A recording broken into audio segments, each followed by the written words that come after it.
Welcome back from the holiday break. How is your career pivot going?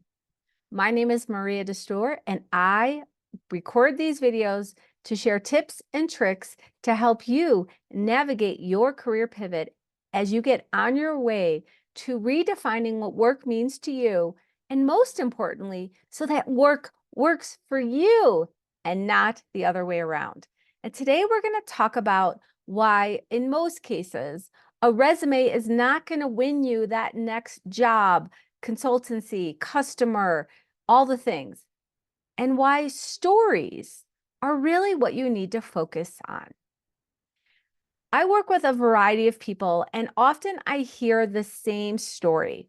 Maria, I paid a resume writer, or Maria, I have been redoing my resume over and over again using AI, but I've been stuck in a job search for 8 months or more.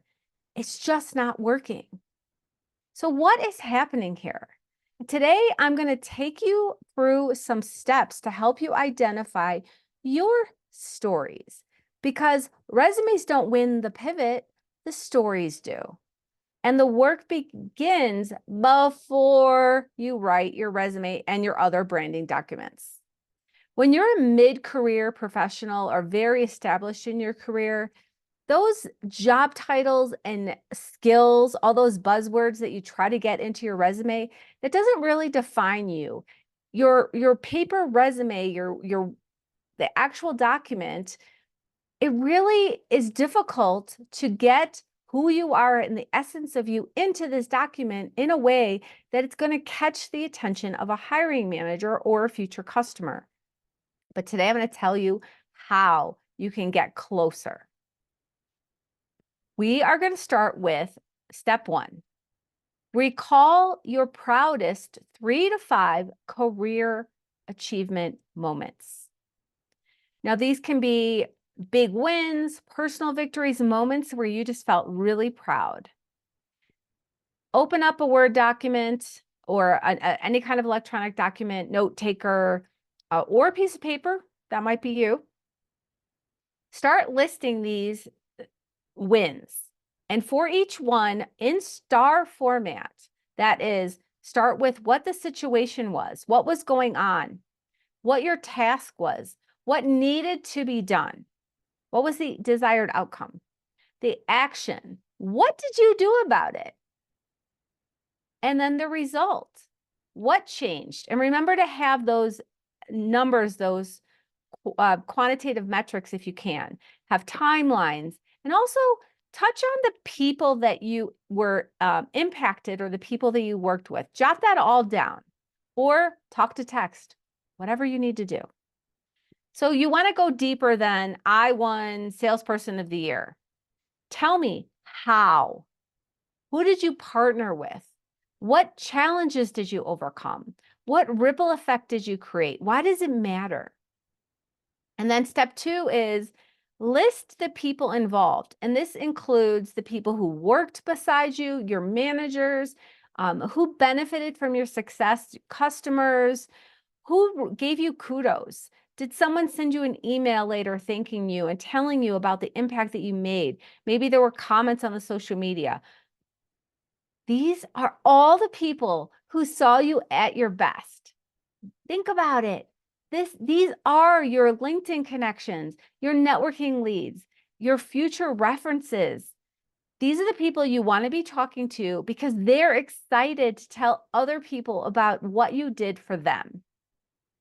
And then step 3 is to extract the skills that made those moments possible. So maybe in the margin, or you can highlight in your star format that you wrote, write down all the skills that you use to achieve this goal. These are your core zone of genius skills. All of this information now enables you to tell your career stories. This is the transferable magic that your future employer or customer wants you to do for them. And I apologize. Yes, this exercise takes time. Just do one moment one positive, exciting moment at a time. Because it's so important that once you do this, you'll know what lights you up. You know what your zone of genius is and what you can pursue next. You have stories ready for that resume, for the LinkedIn About section. Go ahead and make a PowerPoint to put in the featured section of LinkedIn if it's appropriate. You have bios, you have your networking elevator pitches and stories you're going to tell. And also you can use them in interviews. And then also you will now have a list of people maybe that you haven't thought about in 5 years. Who can you reconnect with and have those virtual coffees or in-person coffees? Think about how they can expand your network and opportunities. And then suddenly when you rewrite your resume, it's not as daunting, it's not as boring, it's not as dry, filled with all these buzzwords. You can talk about these pivotal moments that you orchestrated. And you're not just listing roles and putting all those buzzwords.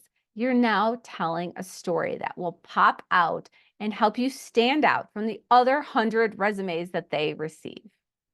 I want to share some examples of how this has helped some of my past clients land their next roles. I once worked with a bank manager who just had to leave banking. She was burnt out, exhausted, but she transferred into small business enterprise financial strategy because she was able to tell the story about how she connected with hundreds of small business owners that had come to her bank over the decade to apply for loans. And then she was able to pivot to the other side where she could help these small business owners set up their own financial strategies so that when the time came for them to apply for the loans, they had all their ducks in a row and they were more successful. I have a story about a teacher who transitioned from teaching to a leadership role in ed tech. She was burnt out, time to go. She was able to tell a story about a program that she implemented in her classroom. It was a student intervention system. She had metrics, outcome data. It was such a successful program that her own school and then district had invited her to share and speak on what she did. And then she got invited to bigger education conferences where she also spoke. And everywhere she went, she connected with people on LinkedIn and shared her resources and acted as a resource for these other educators.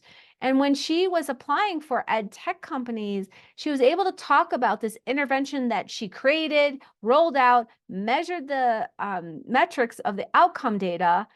And because she had taken all this time to create these connections, that's super attractive to this ed tech company because she now had all of these contacts who could be future customers.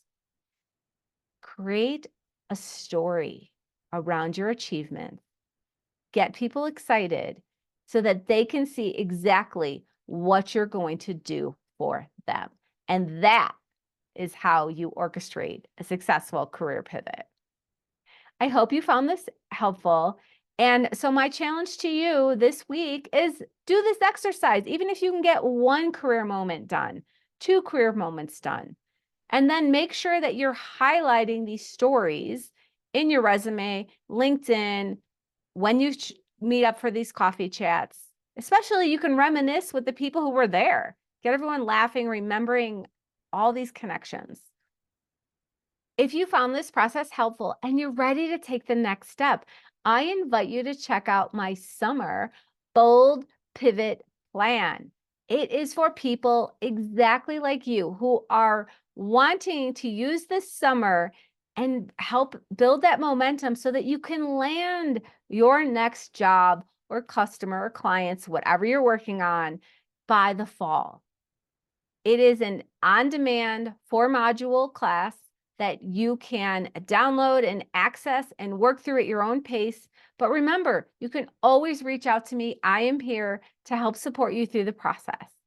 I've put the link to my Bold Pivot Plan in the show notes. Thank you so much for joining me, and I will see you next week where we'll be talking about still waiting to be discovered, why staying relevant is your job.